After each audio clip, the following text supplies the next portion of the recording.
Hello and welcome to the Geico Special Segments Desk. I'm Sam Adams. Josh Perkins has been a part of so much history at Gonzaga. #1 national ranking, historic Final Four, and of course, a national championship game. Now the senior guard is letting down his guard, taking us inside Gonzaga's new film room. So get your popcorn ready. Here's Perkins with our Femi Abebefe in a special sports presentation, All Angles. So we'll start off, senior year, Josh Perkins, Park Hill, Colorado. I mean, starting point guard for Gonzaga. I mean, does that give you tingles? Do you get the chills when you hear that? Or, what's that like? When you said senior year, I definitely, heart started beating super fast, starting to sweat. It might be the popcorn or the question, but but no, it's crazy. Growing up, dreams are coming true. Like you said, point guard for the Zags. Something I couldn't put in words, and I'm glad I'm here. One last go at it. Yeah, I mean, it hasn't been the smoothest ride. It hasn't been, I guess, there's been adversity, ups and downs. I mean, even this past offseason, I got to ask you about the shoulder. Everyone's been asking you all summer. How's it doing right now? And I guess what went into ultimately deciding to go with surgery? It's feeling good. A lot of credit to Dr. Vanderbilt. Getting me back. It's feeling good. It's obviously tighter than it used to be. He was falling out of place all the time, but not doing that. But the decision, I feel like I had to do it. It was popping out at the worst times, and it happened first round of the tournament this year, and it's just super sore after that. So I felt like it's my last run. Might as well go at it and be healthy, for the first time. It was easy decision to come back and chase that thing with my brothers one last time.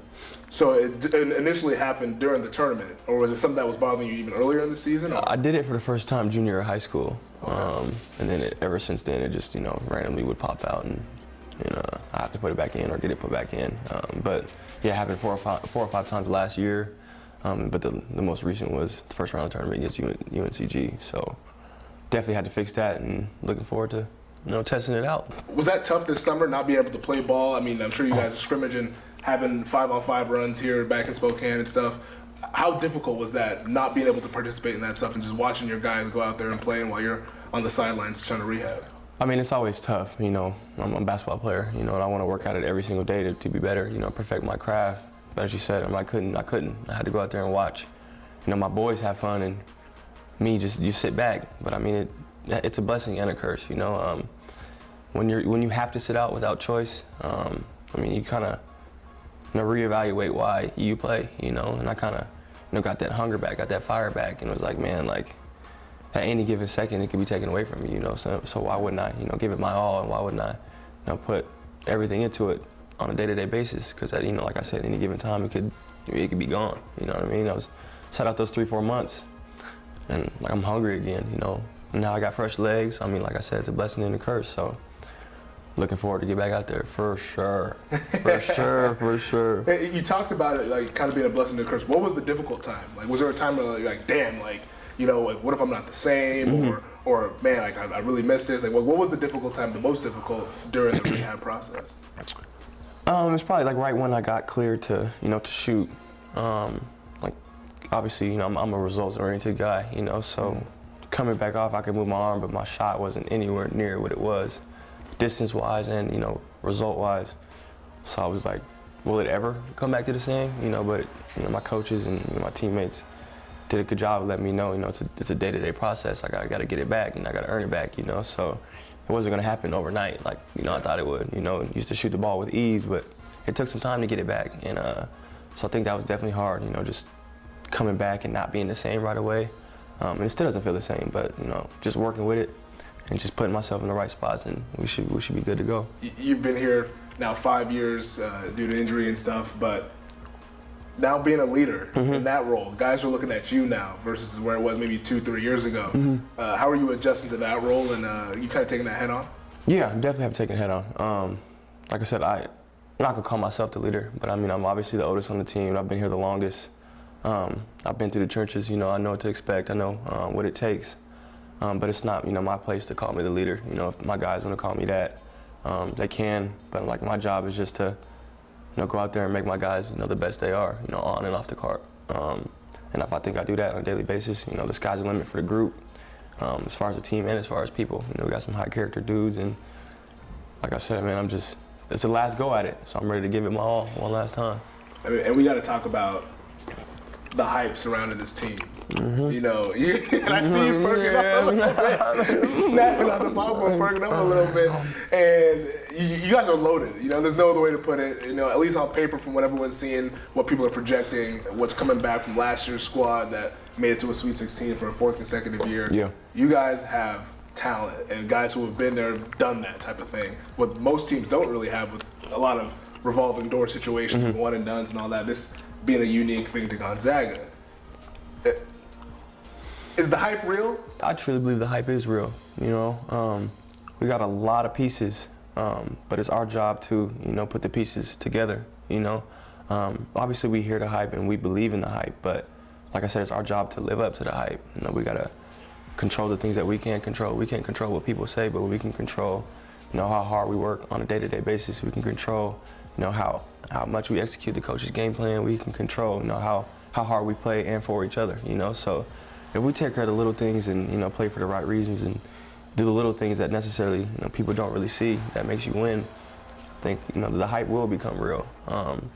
But I mean, I could just definitely say that, you know, a lot of guys in the locker room, you know, believe it. You know, we're confident in ourselves and we're confident that we truly believe we're number 3, but we think we're number 1. You know what I mean? So it's probably different in the past. We've always been, you know, a team that's been a Cinderella team, a team who's, you know, been chasing, but now we're being chased initially, you know, so, but I think it's good, you know, it gives us something, you know, to play hard for, gives us a reason to work, you know, because if we don't live up to it, we'll hear about it, you know, so just adding more edgy things to us and adding more fuel to our fire. So I think it's a team who's ready to hunt, but still be hunted at the same time.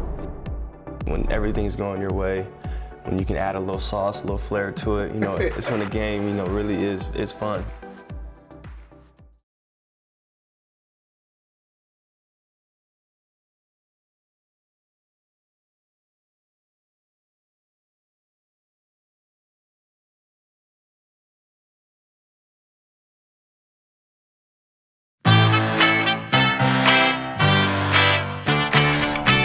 With a lot of guys being from that team that was here 2 years ago, does that kind of help being able to draw on those experiences? Hey, we've been through the fire, we've played in every single possible game we might have been able to play in. Exactly. I mean, we got the talent, but we also have the experience, is what you're talking about, you know. We've had guys who played in the championship game, you know, obviously I have, you know, Rui was there, you know, Killian was there, you know, Snacks was even in the stands, you know, watching there. So, I mean, guys have been there, guys know what to expect, and guys, you know, we stick together, you know, when adversity hits, and I think that's huge. But like you said, you know, people have been there, we've been through the trenches, and for us to believe it, you know, and live through it every day, makes it that much easier or that much more comfortable for us to go out there and do it again. So I can't, bro, I really can't wait. And this popcorn is really good, by the way. Popcorn guy, huh? Yeah. Take it, you know? Popcorn, a little milk dud in there every now and then. But Okay. you can't do it right now. But, So do you mix them, or do you? oh yeah, mix it in there. Popcorn's hot, let it melt in there, get a little chocolate on there. Okay. A little chew too, a little chew to it. I like that. We gotta talk about how professional this thing You know, is, though. It's the real deal right here, Femi. It's heavy duty. You know, we can't have flimsy popcorn bags. I hear you. Go on there, please. I like this too. Yeah, man. Yeah, I mean, talk about. We're obviously watching some of your highlights here. You know, letting it fly a little bit. Yeah. Little Tough wrist shots curl. on there. Yeah. I mean, when you're going out there on the court and these fans are, you know, giving you all this energy and stuff, what's it like when you have it rolling? You know, like when things are going, no look passes, you know, coming off pick and roll, you know, doing your thing, you know, like what's that like? That right there is probably, you know, the best feeling in the world. You know, when everything's going your way, when you can add a little sauce, a little flair to it, you know, it's when the game, you know, really is fun. You know, it's fun anyway, but when, you know, things are going your way, you know, the crowd's loving it, your teammates are loving it, and you see smiles on everybody's faces, that's when, you know, basketball's the best. You know, that's why I play. You know, it's fun. You know, and at the end of the day, it's a game. And you seen that? Yeah, I'm saying, yeah. I mean, look at that, right? Yeah, honestly don't even, you know, you probably don't even feel yourself doing that. But like in the moment, it just feels right, you know. And like I said, you're out there with guys you love. You're out there with guys you sweat and give your all for every single day. So why not have fun doing it? You know what I mean? Better feeling, no look pass or 3-pointer? I think it probably depends on what happens after the no-look pass. If Killian's dunking on somebody, Rui's dunking on somebody, or Snack's hitting a tough three, Corey, I'm taking the no-look pass every single time. Okay. But yeah, I mean, coach has been on me to shoot a little more threes, so I can do that too. I can do that for him. And we see you against North Dakota here. One of those guys is now with Zach. y'all. Yeah, now on us. He's now one of y'all. Gino Crandall. Obviously, that was an exciting game last year, going all the way to overtime. How was it? Because this is something that you guys are used to, bringing in transfer guys. I know 2 years ago that was something with Nigel and J3 and kind of incorporating those guys. But now you get another guy that's coming in here. I'm sure you guys are used to it, but how is it bringing him into this culture and teaching him what it's like to be a Zag? I mean, it's easy. You know, Gino's a guy who's always played for a purpose, for a reason. You know, and a lot of credit goes to our coaches for wanting and recruiting guys who are ready to buy in, who are ready to give up their individual accolades for the team. And that's our roster. To 15 of us, we play for each other. There's no selfishness in the locker room. We play for a reason. We play for each other, and we play to win. It's not about you, it's about us. And Gino's a guy who just embodies that. He obviously was the man at North Dakota, could do what he wanted, when he wanted, but now he's ready to come in here and give us a piece that we didn't have. So glad we have number 0 on our team for sure. Yeah. He's super bouncy too, so he'll be fun to watch. Maybe get some guard dunks. I haven't been able to do it for us. So we were wondering because we put the highlight tapes together. We're like, man, we ain't got no above the rim. I'm like, what's up? I've been saving it for the senior year. Okay. Yeah. Legs are fresh. Yeah, legs are fresh again. So hopefully we get one. Okay. We got to get one. We got depth. We got big guys, we got athletic people, we got ankle breakers, and we got obviously the best coaching staff in the country too.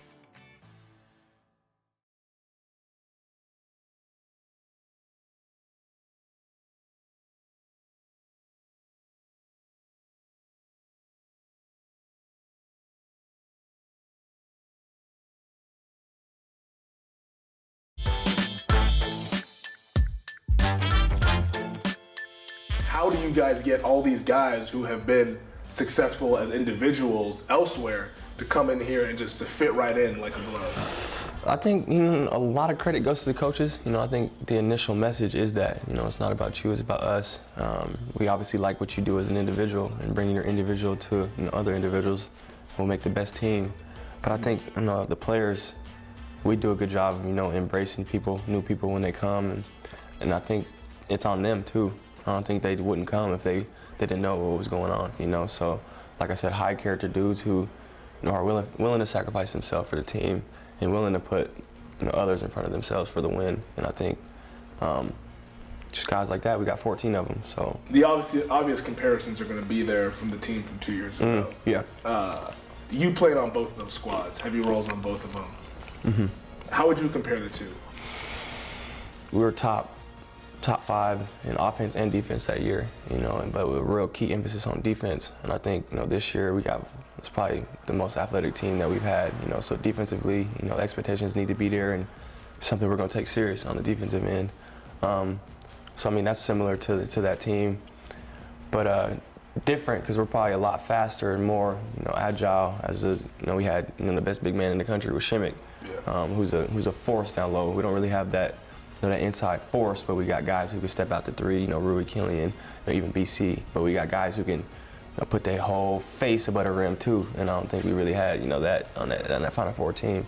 So I mean, it's very similar, but also very different. So probably at the end of the day, probably say faster, more athletic. We got depth. We got big guys. We got athletic people. We got ankle breakers, and we got obviously the best coaching staff in the country too. So we got all the pieces. It's just time to bring it all to the light and show the world was really good. Is the feeling similar right now as it was 2 years ago before that season started, or is it each season is just kind of different and it's just kind of take it as it comes? Yeah, I think each season is different, but obviously that was one of the first years we had that hype 2 years ago as well. Me just being the guy I am, I learned from Shimmick and Nigel and guys like that. And Shimmick was a guy who obviously knew how to win. He's like the most wins in NCAA history. So as a leader, if I am the leader, it's my job to get that message to the guys. If I'm unselfish, you should be unselfish too.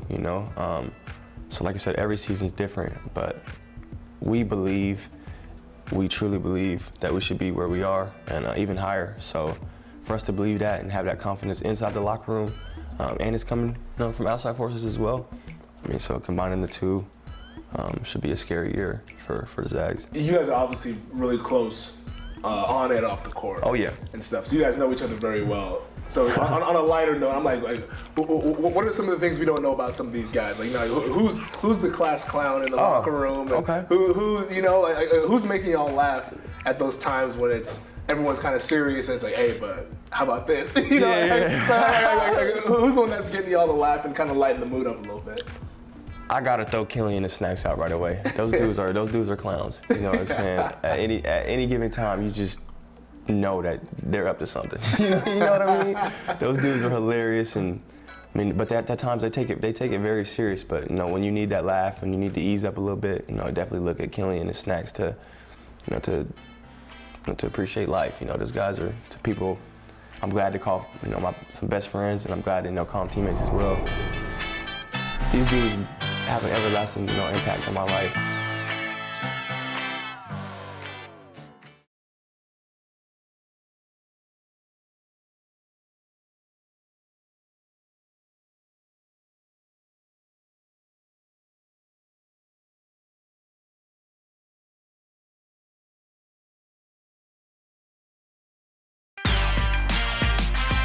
How's Coach Few off the court? Because we see him as the the leader, the serious guy, the business is always, and that's it. How's he off the court? Coach Few is actually a really funny guy as well. Once you get to know him, you really never know what to expect with Coach Few. He's sense of humor is great, and he's obviously a tremendous leader, a tremendous role model in the community, and a big time part of the reason why I'm here. It's life is so much bigger than basketball, and I think he embodies that. When he's not in the gym with us, he's spending quality time with his family, at the lake or fishing or whatnot. So he's a family guy and a guy who has morals and a guy who does everything right when nobody's watching. And as a person, as somebody who's trying to learn from people, why wouldn't Coach Few be a tremendous role model in anybody's life? He's definitely a key factor in the reason I am who I am. Living and learning every day, and Coach Few really tremendous human being, and obviously the coaching aspect of it, so don't have to speak about that. But yeah, as a person, he's definitely a good person. Is he gonna be one of those guys that you miss when you eventually leave? You've graduated, you did that this summer.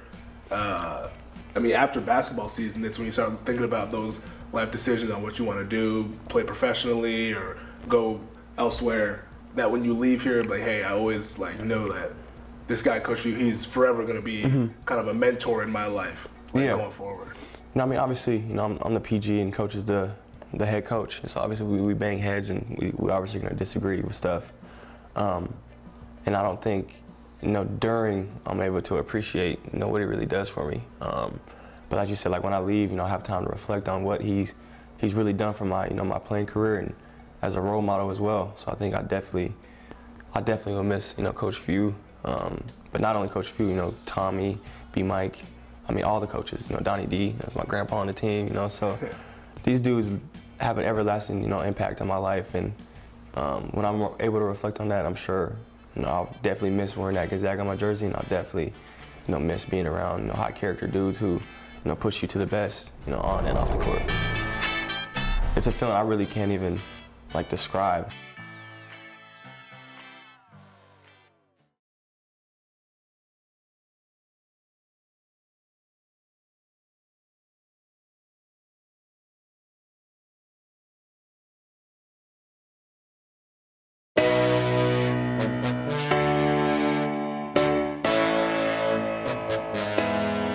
I've always wanted to ask one of you guys this, always about the culture around here at Gonzaga University. It's different than a lot of major universities. I think Nigel Williams-Goss said it a couple of years ago, talking about going from UW to coming here, that the basketball team is the big thing here. Because other schools, the football team, and there's 80 some of those guys, so it's hard, they kind of cast a shadow on the whole thing. But for you guys here, you guys are it. It's 15 to you guys, kind of the community rallies around you guys from late October all the way through March, maybe April type of thing. What's that like? You know, walking around. I mean, you guys are damn near rock stars. You know, in Spokane. You know, it's like you're walking around with the Beatles. It's just like, hey, like Josh Perkins. Oh, that's Josh Perkins. You know, like, does that ever get tired, or is it just like man, like these people like really are heavily invested in what or is it kind of like a motivating factor about how invested people are in what you guys do on the court? I think it's all that, you know. It's definitely something I wasn't used to, you know, coming from Denver. You know, you got the Broncos, you got the Nuggets, you got the Avalanche, you know what I mean? So just being so recognizable in a city was something I wasn't used to. But, I mean, it's unbelievable how much support we get from the community. And I think it's why we go so hard, you know. We play hard for the fans as well, you know. They give it their all for us, so why we should give it our all back for them, you know. And we truly want to bring one back for the fans. But yeah, it's a feeling I really can't even like describe. Just walking around and being able, you know, just to, I don't know. It's really, I really can't even explain how cool it is just to be it, I guess, you know, in the city. But the support is unbelievable, and we definitely gonna need the support. We're definitely gonna need it to be rocking in the kennel this year for us to get the job done. Because we got some big time games, you know, home and away. And with the support, I think the right supporting system, we can get the job done. Yeah, man. How about that non-conference schedule? You know, you see it. It's like we're gonna learn a lot about y'all early in the season. You know, it's Tennessee, at North Carolina. I mean, man, people dream about playing at Chapel Hill. I definitely did. It's possibly Duke and Maui. You know, Arizona, Texas A&M. I mean, UT Arlington, Denver. Like, yeah, our coaches definitely, you know, they definitely are gonna put us to the test. You know, and that's something we've asked for, and that's something I think we deserve. Just, you know, to set the bar high. You know, out the gate. You know, to see where we are, see how good we really are. But I mean, win or lose those games at the beginning of the year, we gotta, you know, stick with it and get better every day. Obviously, our goal is to win those games, but as long as we get better every game or every day, by the end of the season, when it really matters, is when we should be clicking, or we should peak. Well, I hope you've been enjoying that popcorn. Hey. I know you got to get to practice. You sure? we can keep going. I don't want you to get me in trouble. You know, but I appreciate you, hanging out with us, taking the time and stuff, bro. Anytime, bro. It always good seeing you guys do big things out there. You know, we'll be rooting for you guys all We season appreciate long. it. We really appreciate it. Best of luck this year. Stay healthy, and We'll do. Go get them, man. We'll do. Signing out, huh? Yeah, Signing out.